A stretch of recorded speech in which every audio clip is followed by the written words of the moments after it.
Everyone needs to sacrifice. Rebecca Ashford's voice cut through the conference room like a blade. Your base salary is being reduced by 40%. Commissions restructured for modern metrics. My name is Bryce Lockhart. I'm 52 years old, and for the past 13 years, I've been Senior Sales Director at Phoenix Industrial Solutions in Portland, Oregon.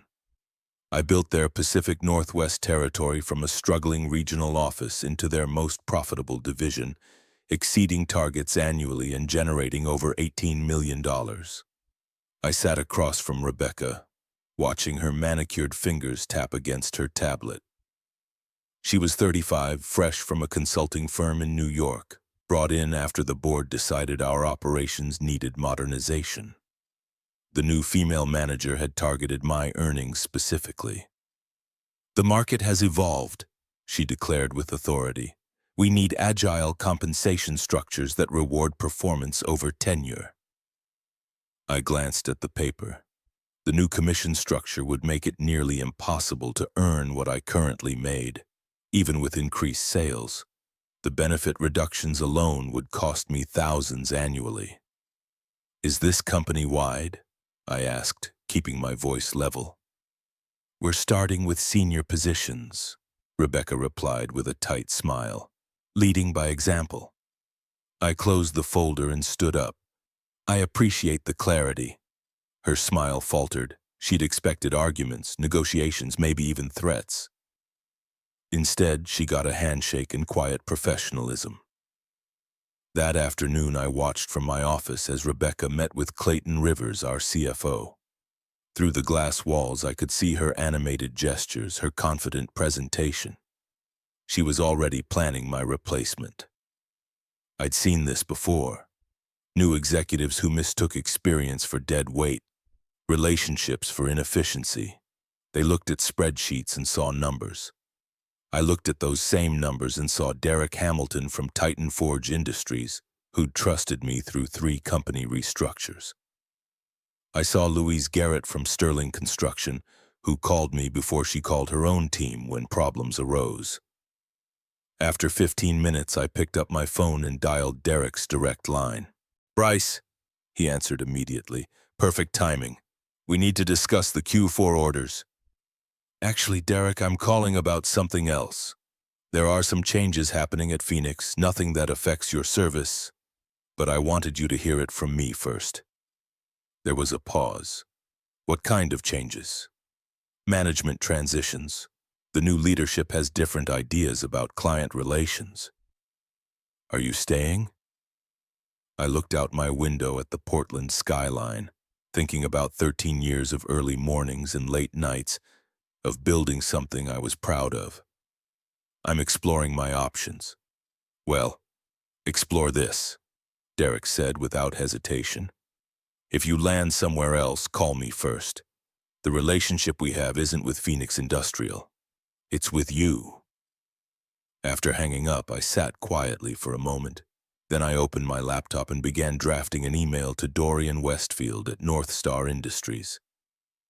We'd met at a trade conference 6 months ago, and he'd mentioned they were expanding their West Coast operations.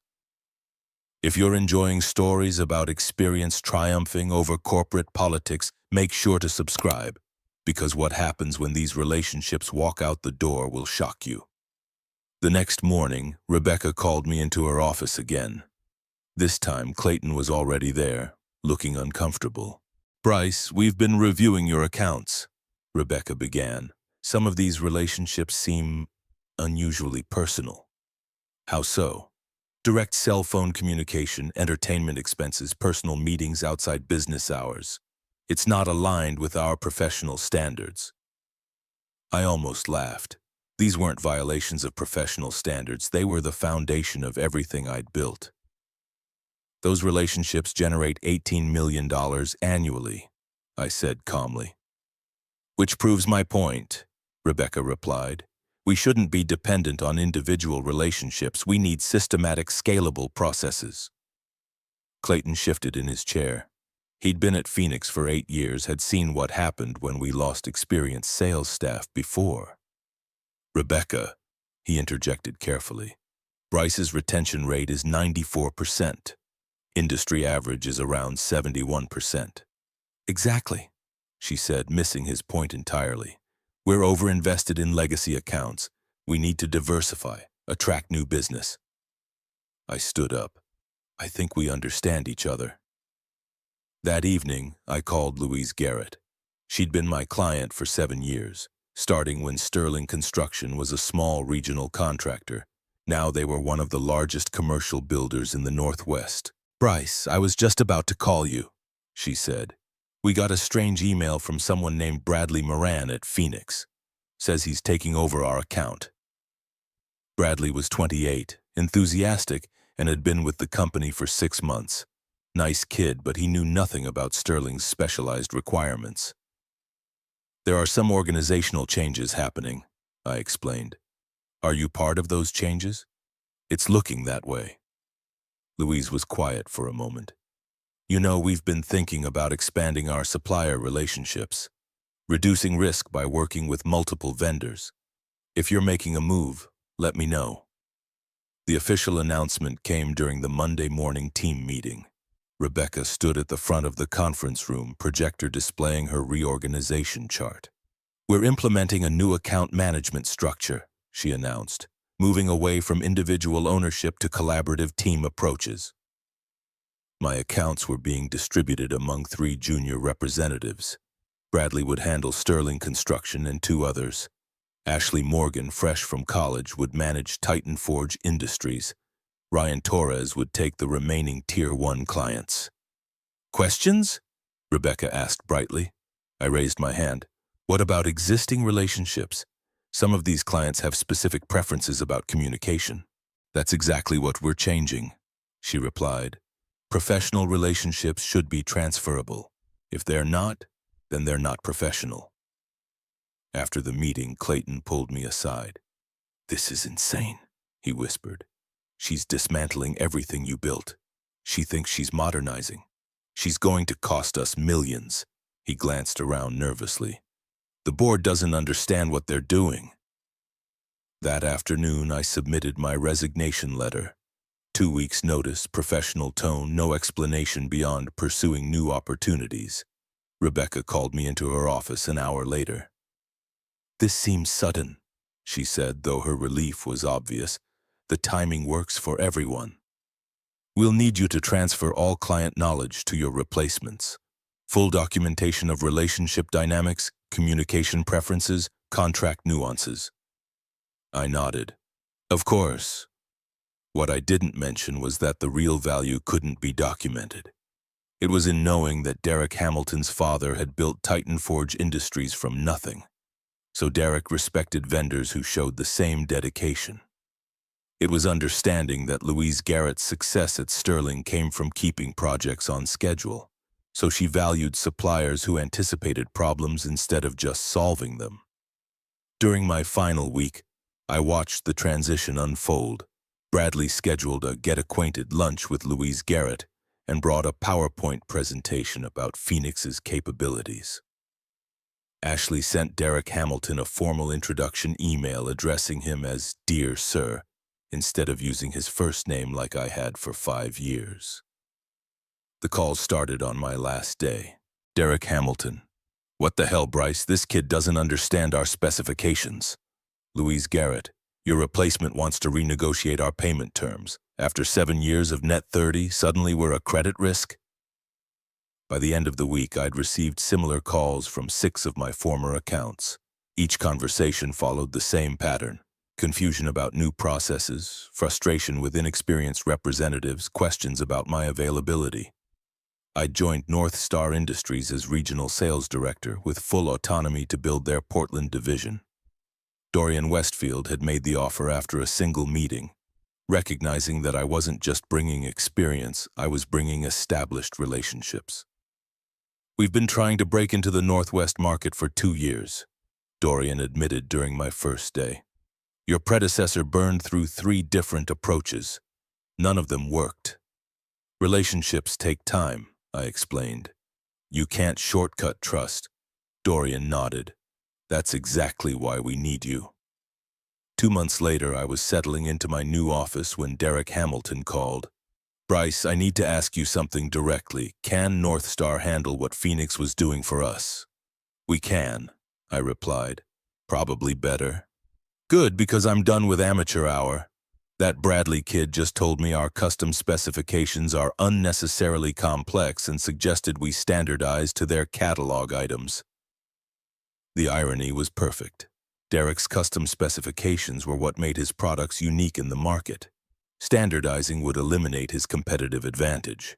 When do you want to start the transition? I asked. Immediately. Can you handle our December orders? Within the next week, Louise Garrett made a similar call. Sterling Construction was terminating their Phoenix contract and moving to North Star. Ashley Morgan had missed 2 critical deadlines and then suggested Sterling's project timelines were unrealistic. By the end of my 3rd month at North Star, 4 of my former Phoenix accounts had followed me. Each transition was seamless because the relationships had never really belonged to Phoenix Industrial Solutions. They belonged to the person who had built and maintained them. My phone rang one Tuesday morning. Rebecca Ashford's name appeared on the screen. Bryce, we need to discuss this situation. What situation? You know exactly what I'm talking about. 4 major accounts have left us in 6 weeks. Client decisions are outside my control. Don't play games with me, she snapped. You orchestrated this. I've honored my non-compete agreement, I replied calmly. I haven't solicited a single Phoenix client. Then why are they all following you? You'd have to ask them. There was a long pause. The board is asking questions about revenue projections. We're looking at a shortfall of nearly $7 million this quarter. That sounds like an internal Phoenix matter. What do you want, Bryce? A consulting fee? Commission on transitions? We can work something out. I almost laughed. She still didn't understand. This wasn't about money or revenge. It was about the fundamental truth she'd dismissed. Relationships matter. I'm not interested in working something out, I said. I'm interested in doing my job well at North Star. 3 months later, I received a LinkedIn message from Bradley Moran.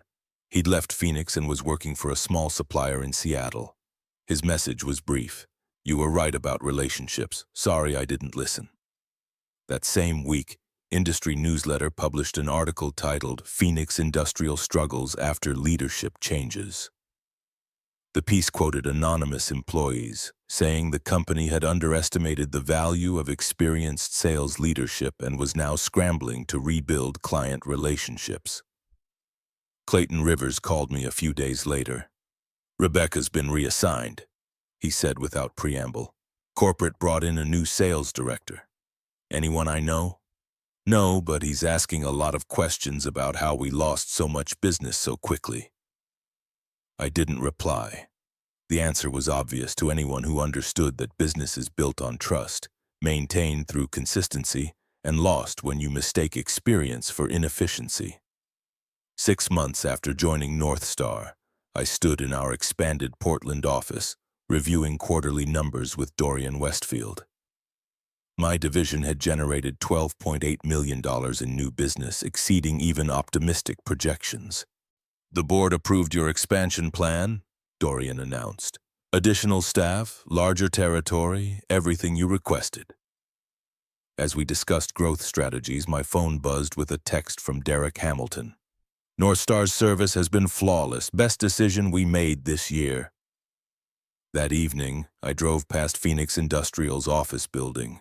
Through the windows, I could see people working late, probably trying to recover from the client exodus. I didn't feel satisfaction or vindication, just a quiet certainty that I'd made the right choice. Some lessons are expensive, but the market has a way of teaching them regardless. Rebecca had learned that relationships aren't inefficiencies to be optimized away. They're the foundation everything else is built on. A year later, I received a certified letter from Phoenix Industrial. They were interested in discussing a consulting arrangement to help rebuild their client relationships.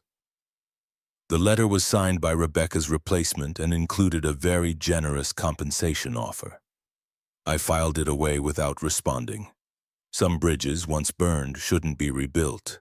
Instead, I focused on what I'd always focused on, building something that would last, one relationship at a time.